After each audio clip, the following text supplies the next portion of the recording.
Question 5 discussion. निम्नलिखित विषयों पर टिप्पणी लिखिए। क नंबर पॉइंट, प्रयोगवाद और नई कविता।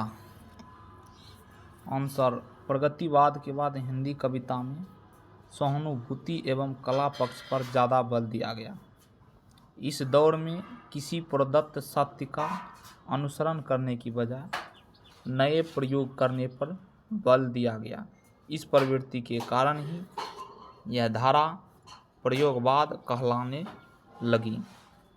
अज्ञे आरंभ से ही प्रयोगवाद शब्द को उचित नहीं मानते थे।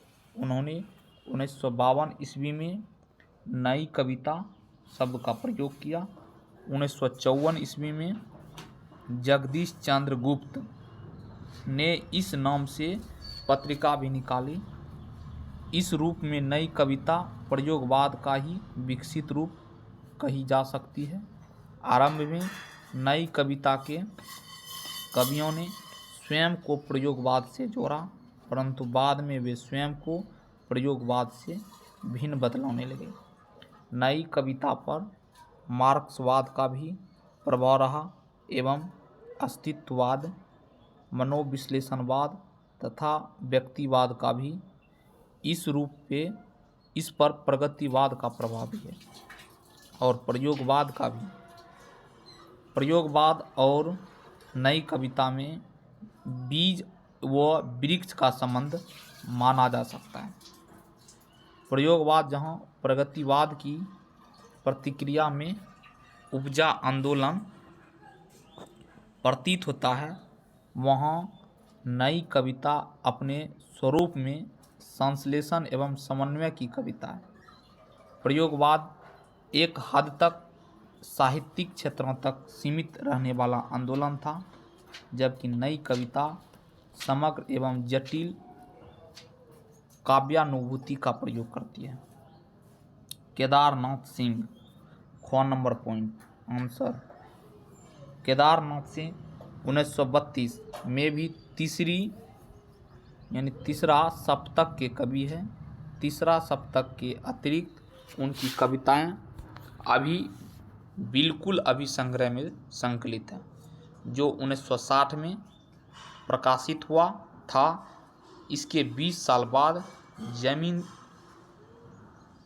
पक रही है नामक नया काव्य संग्रह प्रकाशित हुआ है। परमानंद श्रीवास्तव के अनुसार केदारनाथ सिंह का काव्य संसार आज के भारतीय समाज के प्रति गहरी संवेदनात्मक उन्मुखता या लगाव प्रमाणित करने वाला संसार है। केदारनाथ सिंह भी उनकी कवियों में हैं जिन पर नई कविता की नकारात्मक प्रकृतियों का प्रभाव लगभग न के बराबर रहा।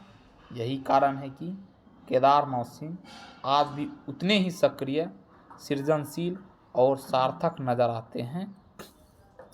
केदारनाथ सिंह की काव्य यात्रा धीरे धीरे नई कविता की व्यक्तिवादी धारा से मुक्त होती हुई जनपक्षीय प्रगतिशील धारा की ओर बढ़ती रही है। केदारनाथ सिंह बिंबों को काव्य के लिए अत्यंत महत्वपूर्ण मानते रहे।